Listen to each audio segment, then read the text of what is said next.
Hello friends, நம்ம வீட்டில் Sunday இன்னைக்கு சூப்பரான லஞ்ச் மெனு. எங்களுக்கு ஃபேவரட்டான லஞ்ச் மெனு. முக்கியமாக ஷர்வன் குட்டிக்கு சம்மர் ஹாலிடேஸ் ஆரம்பிச்சிருச்சு. கொஞ்சம் அவனுக்கு பிடிச்ச மாதிரி ஹெல்த்தியாக சமைக்கணும் அப்படின்னு ஃபர்ஸ்ட் மட்டன் சூப் செஞ்சிருந்தேன். அதுக்கப்புறம் மட்டன்லேயே 2 வெரைட்டி ரெசிபி செஞ்சிருக்கேன். அதை நான் உங்களுக்கு பரிமாறி காட்டுறேன். இன்னைக்கு நம்ம வீட்டில் லஞ்ச் மெனு என்னன்னு பார்க்கலாம் வாங்க. நல்லா உதிரியா சூப்பரான மட்டன் பிரியாணி. ஷர்வன் குட்டிக்கு போட்டுடுறேன். நல்லி எங்க அவனுக்கு நல்லி ரொம்ப பிடிக்கும். என் பையனுக்கு ரொம்ப நல்லி பிடிக்குங்க.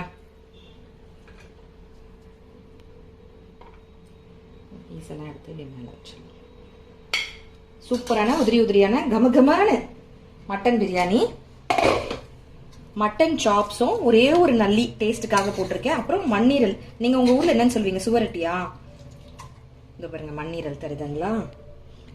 மண்ணீரலும் மட்டன் சாப்ஸும் போட்டு வறுவல்.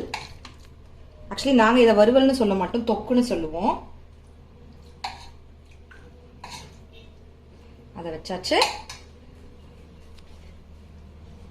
அப்புறம் கொஞ்சமாக கட் பண்ண கியூக்கம்பர் பீசஸ் இருக்கு, அதை இப்படி வச்சிடலாம். அடுத்து அனியன் கியூக்கம்பர் போட்ட ரைத்தா. அது இன்னும் ஹோட்டலில் ரைத்தால தயிரே காட்ட மாட்டாங்க, வெறும் வெங்காயமாக இருக்கும். எங்களுக்கு இந்த மாதிரி தயிராக இருந்தால் தான் பிடிக்கும். உங்களுக்கு எப்படின்னு சொல்லுங்க. இதுதான் நம்ம வீட்டில் சூப்பரான லஞ்ச் மெனு சண்டேக்கு. உங்கள் வீட்டில் என்ன லஞ்ச் மெனுன்னு கண்டிப்பாக சொல்லுங்க. நான் என் பையனுக்காக போட்ட பிளேட் தான். பிரியாணி யாருமே இன்னும் டேஸ்ட் பண்ணல. மட்டன் ஆனால் செமையாக வந்திருக்குங்க. இங்கே பாருங்க, தருதா? இங்கே பாருங்க. குழந்தைங்களுக்கு செய்யும் போது மட்டும் நான் எப்பவுமே நல்லா மட்டனை வேக வச்சிருவேன். ஆஹா ஆஹா, செமையா இருக்கு ஜி. சாப்பிடலாம் ஜி, சாப்பிடலாம். மணக்க சமைக்கலாம், ருசிச்சு சாப்பிடலாம்.